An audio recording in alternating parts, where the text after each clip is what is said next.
given all your experience and all the different ways and you think about martial arts and violence in Mexico, in the world, speaking of Hoist, what is your approach to conflict, like a street fight? What advice would you give people in the full spectrum of what a street altercation might entail? What is the best way to approach it? I think before you get there, you have to prepare, So one of the first things I tell people is if you don't have a basic TCCC training class behind you, you should reanalyze your life and your ability to prepare. TCCC. Basically how to stop somebody from bleeding out or dying from a stab wound, gunshot wound, or any of those types of wounds, or an amputated leg during an IED scenario. Anything you would see in a Boston marathon type event or a Vegas shooting event where people are getting shot, stabbed, cut. So understand how to help people, how to help yourself post. You're no good violence. You don't want to be a detriment to the situation. You want to be an asset. So build yourself up as an asset in a situation like that, because you might be doing that on yourself or on somebody else. And also it helps you understand what situations are going to result in a difficult situation to deal with afterwards. Yeah. It also teaches you what to stab and what to shoot.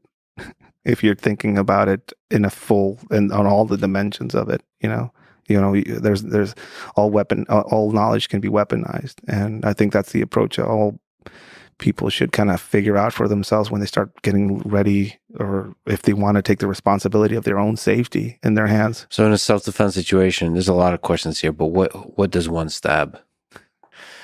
There's the carotid arteries, which are used commonly in jiu-jitsu as something to choke because they feed a computer, So there's a lot of blood flowing through that required for the successful operation of the computer. And not a lot of stuff is guarding the outside world from your carotid arteries. That's a really weird design, by the way. It is not a smart one. It doesn't even make sense, because with mammals, they bite each other's neck. Like, why can't you have more protection? Because this is the only, like, us humans don't use their mouth to kill each other, but most mammals, most predators do. And it's like, why the hell don't we protect this? We do have a defensive mechanism, and you see it sometimes when people are ambushed and people try to open up each other's necks from behind. If you push somebody's neck forward, the carotids will actually lower themselves and be encased in more flesh and muscle. If you pull a head back, not so much. So that's a way that at least I think the evolutionary we have a defensive mechanism for that. There's a few videos out there of people's getting their necks sewn back shut after somebody pushed their head forward to try and slice their necks, and they survived, So this is a viable target. The heart is another one. Interesting about the thing about the heart, and people get alarmed when I talk about this and show it in classes. Again, a lot of the classes I do are for orientation and for people to recognize that behavior. So a lot of law enforcement comes to some of these classes to, oh, that's horrible. That's how somebody will kill somebody. Yeah, this is how people that know their shit will try and approach somebody and stab you to death. This is how they would do it. There's a tendency to view what we see in John Wick or view what we see in this martial arts community where they're, slicing and dicing people in different myriads of ways. A lot of that is based on dueling-based cultures, like the Filipino martial arts or some of the Italian martial arts out there where somebody's facing off with somebody else with a similar weapon and where both of us are agreeing to basically get into a stabbing competition. Mm. That would make sense in that scenario, in that context, but I've never seen a lot of people actually get into these one-on-one knife altercations. What we see now in a modern context when it talks about weaponry is an ambush, counter-ambush based scenario where somebody pulls out a knife during a grappling situation on the street, or when somebody turns a striking exchange of punches into pulling out a cheap gas station knife or a pen or a rock from the ground or a handgun. Most modern combatives, when it comes to weaponry, should be kind of based on the whole aspect of ambush and counter ambush. There's a lot of people showing valuable type of material and coursework on this out there. My whole approach and my specific kind of realm is in the aspect of how people go from the process of learning some of these things from experiential stuff. People that grow up in rural places, grow up on pig farms, that actually get the experiences of processing a pig, for example, or processing an animal. Those people will have more skills, hunters. Those people will have more skills with a knife if they pick it up as a weapon than most of the martial artists that I've seen kind of approach some of these classes where I go and have a simulated torso in the form of a pig hanging in a room somewhere. Some of that has to do with just the familiarity and the comfort of just like the biology of a living organism. Like that, if you cut off certain things, if you cut a certain thing, like it's just a meat vehicle. The same thing, the medical training should come first, or if you don't have that, be a hunter or go to a butchery class. That will teach you more about how to use a knife on somebody else than anything. That'll give you the experience of flesh. Most people, I do this example every now and then where I have people bring in a tactical knife and they'll bring in a butter knife. And I ask them which will go through a torso. We have a pig there, so it simulates a torso pretty closely. Most people will say, that butter knife's not going to go through. And it does. It does go through. It's thin enough, strong enough, sturdy enough that it'll go through. Kitchen knife, a cheap one that cost 89 cents at a Walmart, and a expensive $400 one, and the cheap one will outperform the expensive one. The tip will snap off during some of it.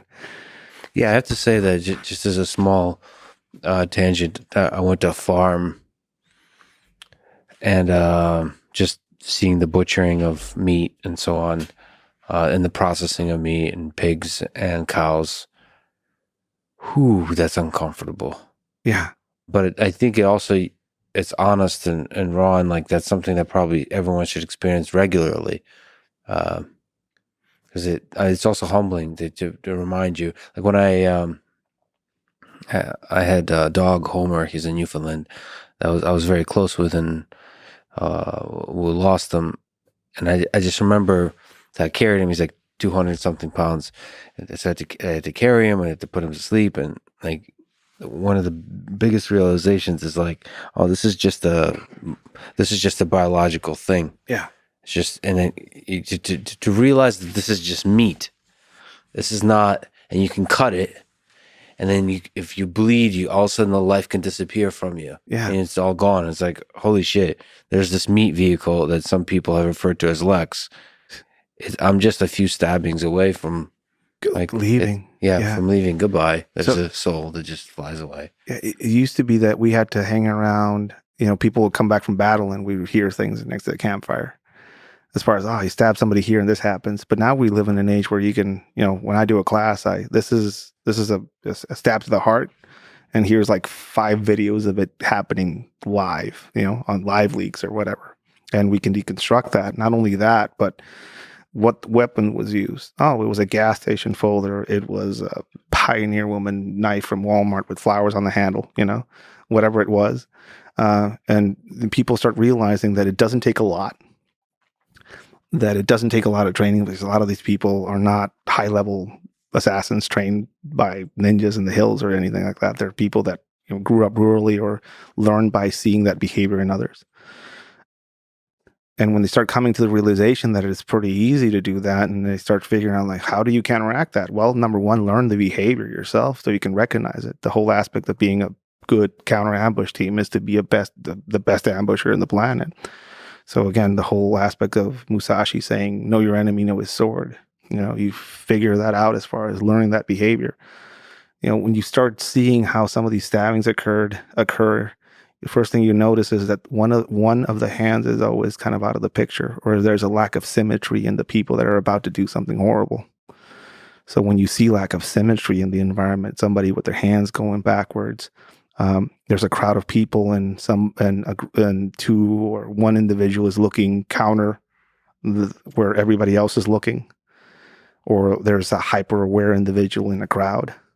The hyper-aware are always usually out there to fuck somebody over, or are there trying to keep those predators from fucking somebody else over. So unless you step back and you put yourself in the process of learning how they learn, and you become that potential nightmare person. It's hard to recognize that in a crowd. It feels like one of the significant ways to win or as a street fight is to avoid it by sort of sending pacifist signals in every way, meaning avoiding the situation whenever there's like a hypervigilant people. You just kind of avoid signaling that you're one of the players of interest. Yeah. If we're talking about counter ambush, at which point do you do that versus shift to the aggression? Yeah, I think violence should be always an option. You know, everybody should have that option, and you need to be good at that option. I think I heard Jordan Peterson talk about the fact that everybody needs to be dangerous, but keep that shit under control.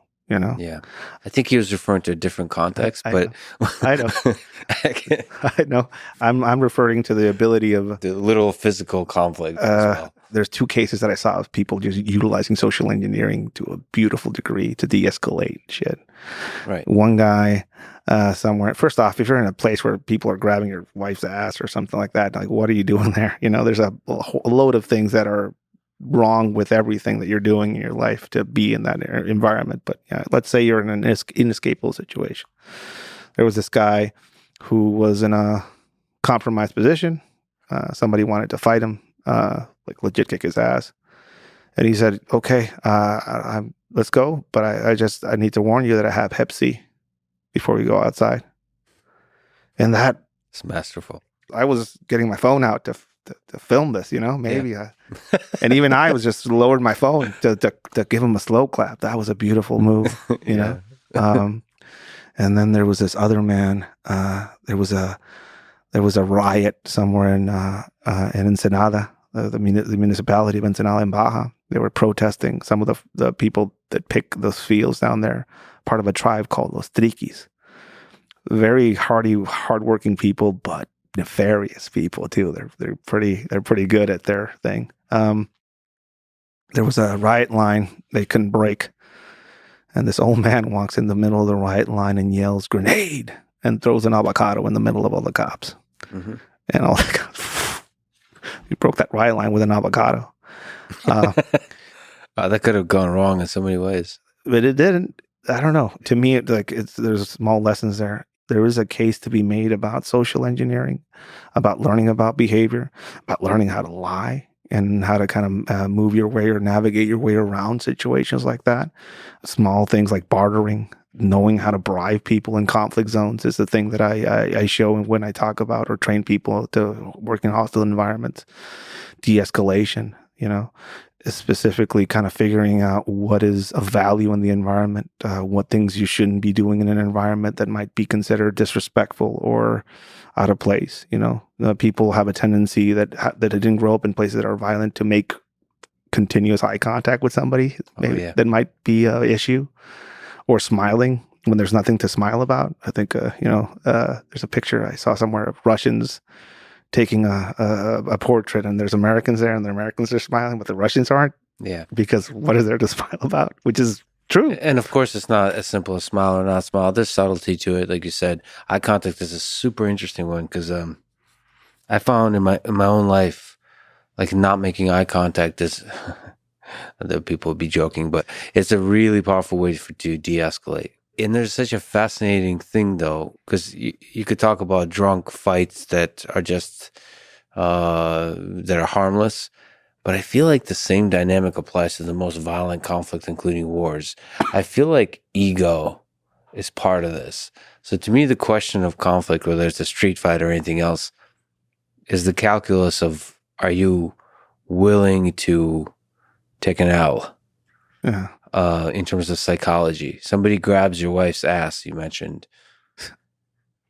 Boy, if you let that happen, you go home, you're going to have to pay the price of you were the person who didn't defend your, like in your relationship, you didn't defend your wife's honor. Yeah.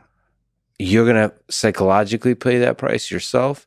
And depending on your wife, she might secretly also lose a little bit of respect for you. Yeah. Now, how you play that calculus, because now we see the war in Ukraine. I would say there is elements of similar posturing in the United States, in Europe, in Ukraine, Russia, China, leadership, At a macro similar. level. At a geopolitics, it's still somebody grabs somebody's ass, and you're not backing down. So to take those losses and basically just posture, lower your head and live to fight another day type situation. The thing with modern violence is, the access to weaponry. And I mean, again, nobody owns life, but anybody can hold a frying pan can own death. I've seen people, get double leg takedown somebody on the ground. It's a different thing doing in the mats versus concrete. That's a good way to kill somebody. The most prolific impact weapon on the planet is the planet itself. You can see various videos of people online where they fall and they hit their head, or somebody hits their head, and they go into this stretched out fit, basically. And that might not kill you then, but it'll kill you that night or the second night if you don't get checked out. People bleed out internally, get an edema. Again, the whole aspect of me showing how some of these things, not only some of these methodologies and how people prepare for violence and how people experience violence, how they make their weapons, how the people fight in the streets and stuff like that. It's to recognize that behavior from the inception, There's a video I show where it's a bunch of street kids in Rio de Janeiro. I think it's during the Olympics, where they're snatching chains and cell phones from people. Mm. And it's a fun video, see it. And it's the first thing you learn about it is how they target people. Now, who are they going after? There's a bunch of people there. Why are they going after that specific person? And you start learning about profiling and how they identify victim mentality, or the perfect victim, lack of awareness. They keep on a straight line, avoidance of eye contact if they're, doing something nefarious or wrong, and how they pick who they're going to go after, the small people, the women, the even some of the men, and they separate the men that they're perfect victims versus the men that is going to turn around and punch them in the face. What are they looking for? Well, first off, you notice that the men that are in that environment that look at them and are aware of their presence, the hyper aware, are the ones that are not good to target. So that's the first lesson there. So it's probably a good idea not only to be hyper aware, but to recognize that hyper awareness in others if I want to separate myself from the victim crowd. Another thing you notice is these are kids going after some grown adults. And some of these grown adult men are with women. And you see them, kind of getting outside of the grasp of these kids that are trying to rip their chains off their neck or their cell phones. And they have no consideration for the women around them. You see other men that are with women, and you see them grab the women and put them behind them. And immediately they'll say, this is the wrong one. Let me move off to the next one. So that small little lesson in those videos will show you first how these kids are growing up to profile and target who the perfect victims are. That's a school for them. And that is an adversarial school. We should look at that school and apply it to ourselves. So in general, you think conflict, ultimately the people that are doing conflict are looking for weakness? I mean, they're looking for opportunity, opportunistic. That's the predators. That's what they do. They look for an opportunity, from jumping down from a tree and getting the slowest gazelle to looking for the opportune moment to pounce on something that's probably big, but the risk is worth it. I feel like there's several motivations, but isn't there also a power hierarchy motivation as well? Yeah. Like there's something about the big guy that tempts you to send a message, especially with gangs. Aren't they constantly sort of trying to signal that they're the alpha? Yeah, there's a different situations. You could be facing a sociopathic predator who is looking for something in you that you are the resource that they're looking after. Maybe it's a woman, It could be a group of people that don't like the fact that you have a specific nationality or your passport is stamped in a specific way, or that you pray to whatever god. All these factor in, but in the end, they all do the same thing. They look for an advantageous position. If I were to target you, I would put you in between that wall and, me. So you have two avenues of exits. And I will step on one of your feet to keep that avenue closed. So you have to go this way. So this is where my knife is going to be. You see that behavior mirrored everywhere in the world. First off, you look for advantages, right? If it's something that's unavoidable, like you're in between me and my ability to go home, or you're in between me and my ability to feed my family, or you're in between me and my ability to posture to the people that are behind me, the young guys, that I'm in charge. I will do everything in my power to end you, right? Mm. The motivations are not my realm, but the ways they do it are and basically the advantage part of it. So desperation is dangerous.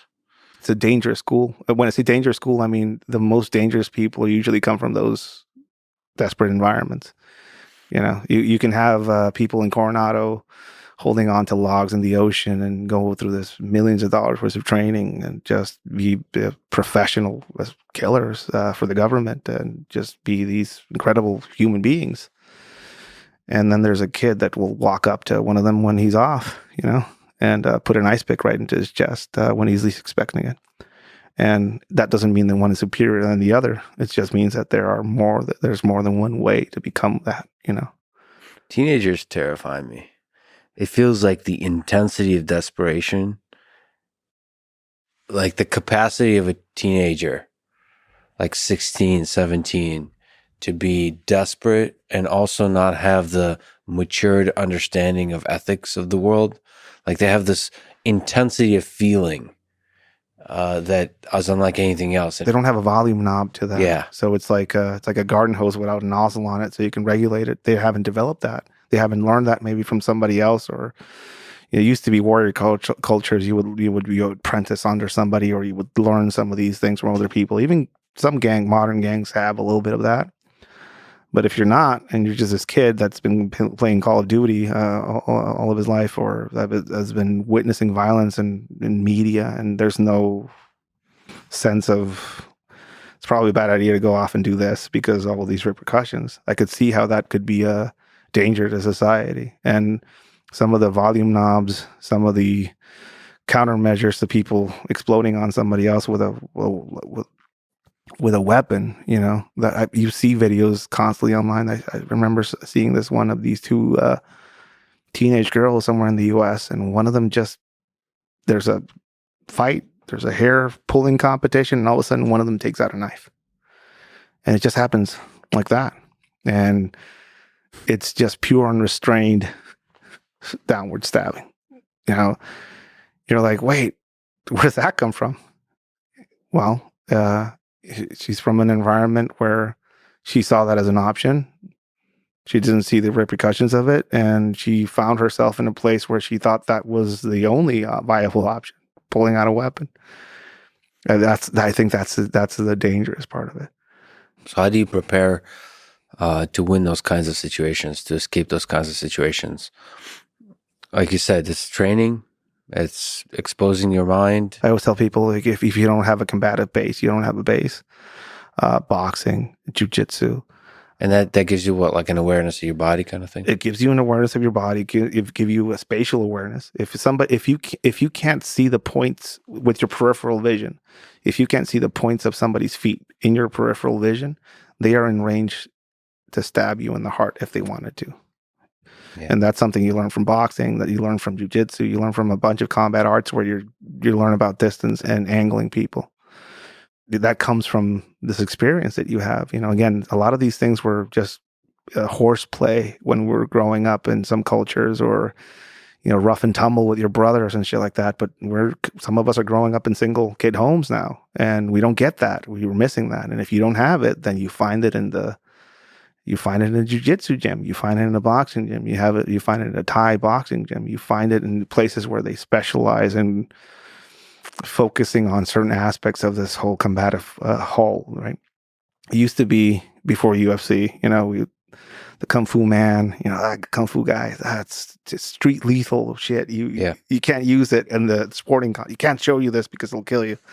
Now we pretty much know that most of that was, flights of fancy or BS. It pains me too, man. I wanted to learn some of the D-Mach single punching and killing technique. I remember those books, but that's just not. I'm still on the lookout for that. Maybe somewhere, I don't know. Maybe if you put a pen in your hand, that might turn into that. But that's the only way. That's the only way, right? But a lot of these myths are kind of like faded away. Now you see people that have different combative bases combining them all and becoming a fighter. Now, that's a UFC fight. Two people fighting each other is one thing. You being in the middle of the Portland riots and a bunch of state troopers throwing gas at rioters, and then rioters themselves fighting each other, and you finding yourself in the middle of that, that's a completely different thing. And if you think you're gonna, go on the ground and get in a guard with a guy swinging around a shovel, a piece of a shovel handle, right, as tear gas is going on, because you got stopped there and your car was, windows were broken and your family's in the back seat, that is a different situation. So, getting medical, learning about weaponry. I personally don't really like fighting on the ground, but that's why I force myself to go to train with different people out there. On the ground, jiu-jitsu, catch wrestling. So top and bottom, neither. You don't like either. Personally, I like being in a car and running everybody over. That would be great, if I could, or driving really far away, or. I had this experience in Utah. Some friends of mine, military, some of your best shooters, some of the best shooters in the U.S. Coming from the Marine Corps, were showing me how they would shoot something from really far away, and I was like, oh, you don't even have to be in the same vicinity. The scope of violence, how far you can be from it, or how close you could be from it. Just wait till we get to see what we can do in the cyber attack world. We can destroy your whole well-being, your whole life, your identity. That's another aspect of it too. Financial, and then figure out where you live in terms of ambush.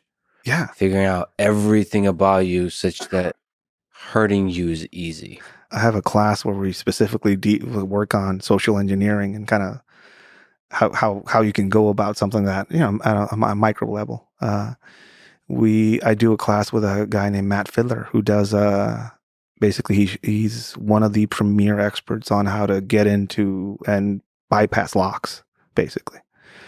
He'll show you how to open up or bypass every single commercial lock available in the United States. Like, he'll spread it out and it'll open up everything. And that's like, right? And my part in his class is I talk about how you can pull some of that off in a public space and not get caught, or how you would employ some of these things in a context where it's like useful for law enforcement, for the military, stuff like that. And so we have this exercise in a public space where there's a bunch of padlocks in the environment, right? And we paint them pink so people know it's our padlocks and we're not breaking into anybody else's padlocks if we get approached and asked about it. But I asked the students, like, so you have to gather all these padlocks from this public space, so how would you do it? So a lot of them are trying to pick them, they're like very suspiciously picking them and stuff like that. They get caught, and it's a whole situation. But the smart ones will basically develop a social media campaign related to the padlocks, right? A beautiful example of this, and this actually happened here in Texas. I did a class out in Dallas. We put the padlocks all over this public mall, and the students basically came up with a breast cancer awareness campaign online that they made fake. They made flyers for it. They did the social media page on a campaign. They did this email chain. So when they went there, people were expecting them. Mm-hmm. So they normalized the behavior through social media, and they were walking around with bolt cutters in the middle of a mall, cutting these things off. That's a beautiful solution to a complex problem of that nature. And again, the weaponizing part of it, all knowledge can be weaponized. And if you focus on getting in a street fight with somebody with your fist or a knife, you're missing out on the whole complexity of violence and the way that it's now being utilized.